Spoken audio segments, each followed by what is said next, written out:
নমস্কার বন্ধুরা, আমি সায়নী নিয়ে চলে এলাম আরেকটা কুকিং ভিডিও। এটা খুব উপকারীও ভিডিওটা, কারণ আমরা বাড়িতে প্রত্যেকেই মাছের লেজ কে খাবে এই নিয়ে একটা দ্বন্দ্ব চলতেই থাকে। যদিও এই মাছের লেজ অনেকে খেতে ভালোবাসেন, কিন্তু ব্যাপারটা হয় বেশিরভাগ মানুষই ফ্যামিলিতে মাছের লেজ খেতে পছন্দ করেন না, কাঁটা বাছার ভয়ে। আমার বাড়িতে আমি মাছের লেজ খেতে খুব ভালোবাসতাম। দীর্ঘদিন ধরে মাছের লেজ খেয়ে খেয়ে এখন এমন অরুচি হয়েছে, সেই মাছের লেজ আর আমার মুখে দিতে ইচ্ছা করে না। এবার অগত্যা তখন শ্বশুরমশাইকে খেতে হয়। এবার উনিও খুব ভালোভাবে কাঁটা বেছে খেতে পছন্দ করেন না, আর বাকি মেম্বাররা তো কেউ মাছের এই লেজ খাবেন না। তখন এবার কি হয়, সমস্যা হয় এটা নিয়ে। তো আমি ভাবলাম যে এইভাবে যদি মাছের চপ করে নেওয়া যায় তাহলে কেমন হয়। তাই এই চিন্তা ভাবনা থেকেই আমি এই রেসিপিটা নিয়ে এলাম, এবং এই রেসিপিটা প্রত্যেকের বাড়িতেই কাজে লাগবে। এটা হচ্ছে রুই মাছের লেজ দিয়ে চপ বানালাম। কাটলেট বললেও খুব একটা খারাপ হয় না। দেখুন, মাছের এই রকম চপ কত অনায়াসে বাড়িতে থাকা সামান্য জিনিস দিয়ে বানিয়ে ফেলতে পারেন। চলুন ভিডিওটা শুরু করা যাক। মাছের চপ করব বলে লেজটাকে একটু বড় সাইজেরই নিয়ে এসেছিল বাপি। ভালো করে এটাকে ধুয়ে নিয়ে মাঝখান দিয়ে কয়েকটা চেরা চেরা দাগ করে নিলাম, নিয়ে মাছটাকে ভালো করে ভাজতে লাগলাম। ভালো করে এদিক ওদিক লম্বা করে দাঁড় করিয়ে মাঝখানটা ভালো করে ভেজে নিলাম।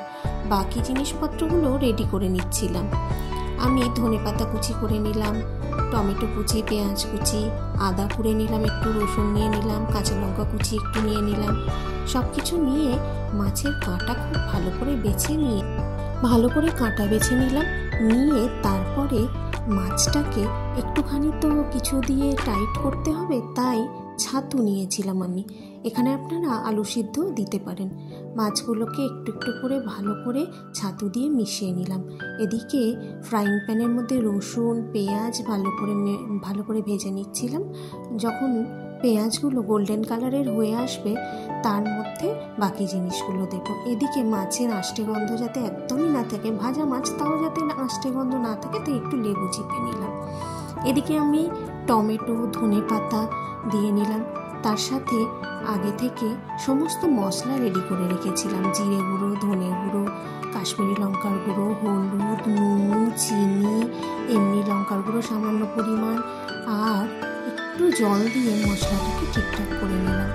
আর ওদিকে যে পুরটা বানিয়ে রেখেছিলাম, মাছটাকে চটকে আর তার সাথে ছাতু দিয়ে সেটাকে এবার ফ্রাইং প্যানে দিয়ে ভালো করে নাড়াচাড়া করতে লাগলাম।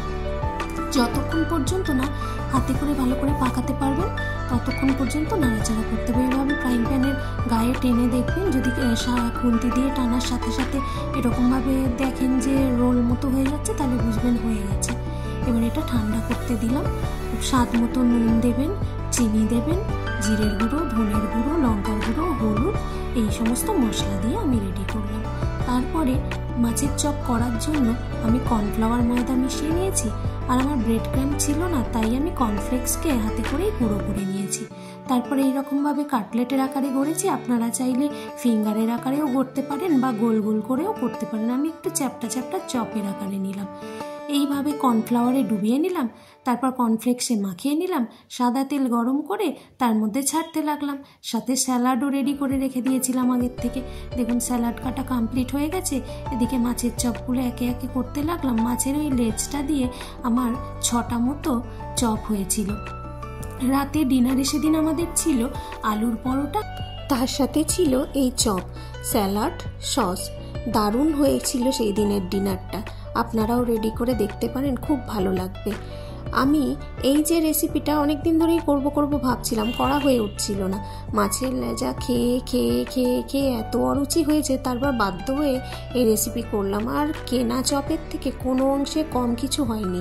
এই ফিশ কাটলেটের রেসিপিটা আপনাদের কেমন লাগলো অবশ্যই জানাবেন। শুধু জানালে হবে না, বাড়ির এই সমস্যা সমাধান পূর্বক এই রেসিপি বাড়িতে তৈরি করে নিন তাড়াতাড়ি করে, এবং খেয়ে আমাকে কমেন্ট করে জানাবেন যে কেমন হয়েছে।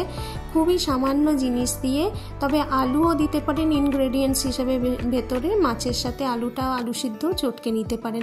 আমি ছাতু দিয়েছিলাম, এটা আলু সিদ্ধ দেওয়া যেতে পারে।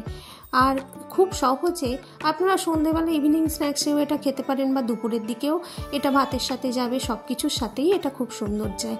আর ভেটকি মাছের চপ তো সবাই আমরা খেয়েছি, রুই কাতলার চপ বাড়িতে সেইভাবে তো করা হয় না, কিন্তু করে দেখবেন খুবই ভালো লাগবে। তবে যেহেতু মাছের লেজ একটা সমস্যাবহুল জিনিস প্রত্যেক বাড়িতে, তাই এই রেসিপি ট্রাই করলে প্রতিবারই যখন মাছ আসবে, মোটামুটি আজকাল সবার বাড়িতেই 1.5 কেজি 1 কেজির যে মাছ আসে, একদিনে তো শেষ হয় না, ফ্রিজে আমরা 2 দিন কি 3 দিনের জন্য রেখে দিই, স্টোর করে রাখি। তো মাছের লেজ নিয়ে আমার এই সমস্যা তো খুব ভালোভাবে সমাধান হয়ে গেছে, আপনাদেরও সমাধান হোক এটাই চাই। আর মাছের মাথা দিয়ে মুড়িঘণ্ট করতে পারেন, মাছের মাথা দিয়ে আপনারা চাইলে মুগের ডাল করতে পারেন, কিন্তু মাছের লেজ দিয়ে তো আর কিছু করা সম্ভব হতো না।